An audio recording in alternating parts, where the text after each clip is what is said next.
बीमार पड़ सकते हैं या बहुत कुछ हो सकता है, या फिर हो सकता है कि अगर हम लोग कहीं बाहर खाएं तो ज़्यादा खर्च हो सकता है। इवन मुझे फीवर था 2 दिन से, फिर भी मैं आया एग्जाम देने। किस बिहाफ पर यहाँ बुला लिए सबको, और सब कॉलेज में सारे इंटर्न वाले कोरोना पॉजिटिव हैं। प्रिंसिपल के पास गए तो कोई नहीं सुना हमारा बात, सिर्फ बोला गया कि अब वहाँ हो गया पटना में तो पटना में ही हो। दिक्कत तो हुई है, 12 दिन का एग्जाम है, 12 दिन किसी को भी बाहर से जो आया उसको रहने में दिक्कत है। जो बच्चे बाहर से आ रहे हैं उनके रहने का, खाने का, यहाँ प्रॉपर हॉस्टल वगैरह नहीं है, इन चीज़ों का प्रबंध नहीं है। होम सेंटर रहता था तो मतलब आने जाने, फूडिंग, लॉजिंग, रहने वहने का कोई दिक्कत नहीं होता था। अभी ये है कि सिर्फ खुद भी नहीं आना है, अगर आना है तो इतने सारे बुक्स लेके आने हैं। नमस्कार, मैं हूँ आयशा और आप देख रहे हैं लाइव सिटीज़।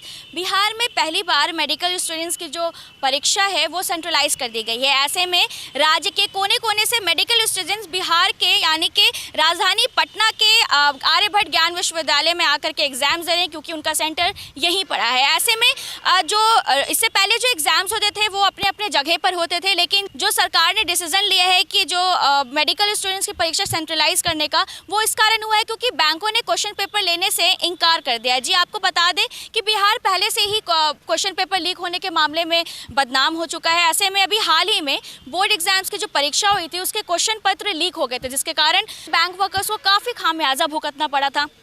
अब ऐसे में जब बात आई कि वापस से क्वेश्चन पेपर रखने का, तो बैंकों ने मना कर दिया है। अब जिस वजह से जितनी भी दूर दराज के जो स्टूडेंट्स हैं वो लंबे सफ़र तय करके पटना आ रहे हैं। ऐसे में लाइव सिटीज़ की टीम आ पहुंची है पटना के आर्यभट्ट ज्ञान विश्वविद्यालय में, और यहाँ हम कुछ स्टूडेंट्स से बात करेंगे और उनसे जानेंगे कि जो वो दूर दराज का सफ़र करके तय करके आए हैं वो कितना मुश्किल था। साथ ही उनसे जानेंगे एग्ज़ाम से रिलेटेड कुछ अहम बातें। कोरोना टाइम में जो ये सेंट्रलाइज परीक्षा का जो डिसीज़न रखा गया है, ये आप इससे किस हद तक सहमत हैं?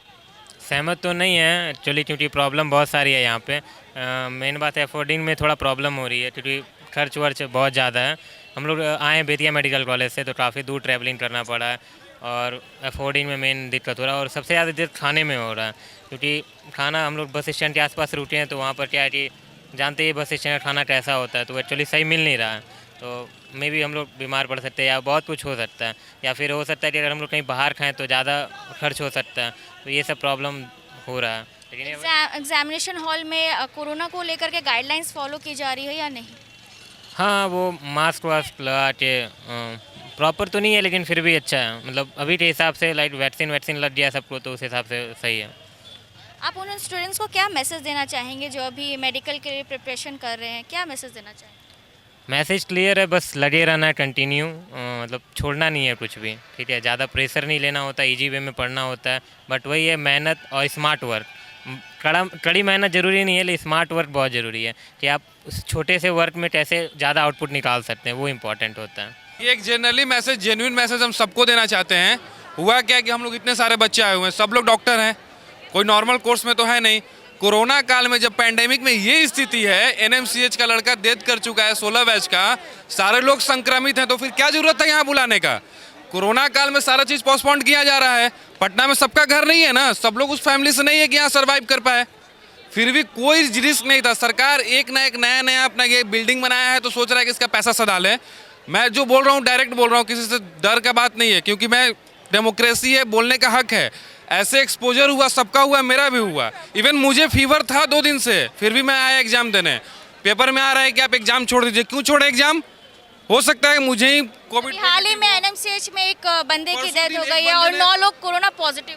यार एक डॉक्टर मर गया इंटर्न का, यार वो एक्सपोजर किया ना, वो एक्सपोजर किया सबसे, तो फिर आप लोग किस बिहाफ पर यहाँ बुला लिए सबको, और सब कॉलेज में सारे इंटर्न वाले कोरोना पॉजिटिव हैं। मेरे घर में भी सारे लोग डॉक्टर हैं, इसलिए मैं बता रहा हूँ, सारे लोग कोरोना पॉजिटिव हैं। तो आप यहाँ बुला रहे हैं, मुझे फीवर है, बहुत लोगों को है, इवन डेथ पर डेथ हुई जा रही है, फिर भी आप सोच रहे एक कैंपस में बुला के एग्जाम ले। अच्छा डिसीजन है, मगर इस साल के लिए डिसीजन नहीं था ये। जो भी है, इस बात पर आप लोग विचार कीजिएगा। और इससे क्या हो गया? एजुकेशन सिस्टम कब का सुधरा हुआ था कि सुधर गया? सहमत तो नहीं है, यहाँ तो इतना कोरोना चल रहा है, तो अभी वैसे तो वैक्सीन बहुत लोगों को लग चुका है, बहुत स्टूडेंट्स को वैक्सीन लग चुका है, तो वैक्सीन लगा के आए हैं बहुत लोग, मैक्सिमम तो वैक्सीन लगा के ही आए हैं।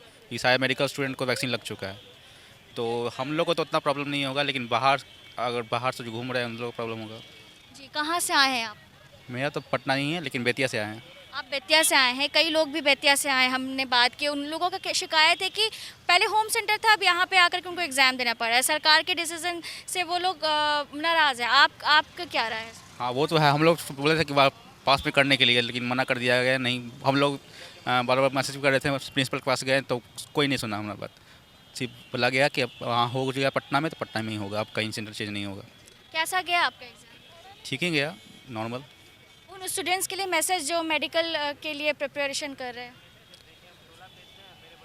क्या बोले अब, जो नॉर्मल बात होता है NCERT और कुछ नहीं बोल सकते इसमें। For all the students of who are preparing for a medical examination, I would like to say that give your best and prepare very well, and your exams are coming soon, so I would like to wish you well. Centralize examination जो हुआ है और जो home centre इससे पहले था, लोगों को काफ़ी समस्या हो रही है आने जाने में, इस पर क्या राय है? प्रॉब्लम तो बहुत हुई है, लेकिन एक कह सकते हैं कि फेयर तरीके से एग्ज़ाम भी हुआ है। कभी भी होता था तो इतना फेयर तरीके से नहीं होता था, चीटिंग वगैरह होता था जो थोड़ा बहुत होता है, तो लेकिन इस बार नहीं हुआ है वो चीज़, तो एक अच्छा चीज़ हो। और दिक्कत तो हुई है, 12 दिन के एग्ज़ाम है, 12 दिन किसी को भी बाहर से जो आया उसको रहने में दिक्कत है कि नहीं? आप कहाँ से आए? मेरा तो घर यहीं है, पटना ही है, मैं बच गया। कैसा अनुभव रहा दोनों के बीच? अनुभव अच्छा था, बट वही क्रॉन्स हैं कि जो बच्चे बाहर से आ रहे हैं उनके रहने का, खाने का, यहाँ प्रॉपर हॉस्टल वगैरह नहीं है, इन चीज़ों का प्रबंध नहीं है।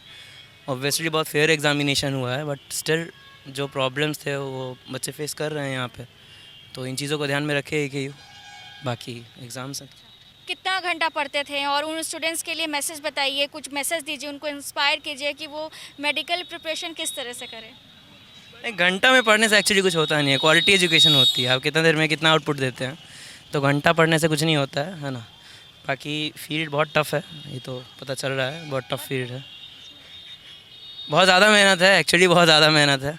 और पैटर्न भी काफ़ी चेंज हो गया, तो नया पैटर्न, सब कुछ नया था, तो एकदम नया एक्सपीरियंस फर्स्ट प्रोफेशनल्स। तो स्पीचलेस, आई एम स्पीचलेस एकदम। आज के एग्ज़ाम से मतलब सिर्फ सेंट्रलाइज ही नहीं हुआ है, पैटर्न भी चेंज हुआ है पेपर का। पहले 50 मार्क्स का पेपर आता था, अभी 100 मार्क्स का पेपर हुआ है, और टाइम लिमिट हमें बिल्कुल सेम मिला है। टाइम लिमिट में कोई चेंज नहीं है, नंबर ऑफ़ क्वेश्चंस बढ़ गए हैं, तो टाइम बहुत कम हो रहा है लिखने के लिए, तो उसके वजह से बहुत सारे क्वेश्चंस छूट भी रहे हैं, बहुत सारे हम लोग अटैम्प्ट नहीं ले पा रहे हैं आते हुए भी, तो प्रॉब्लम है।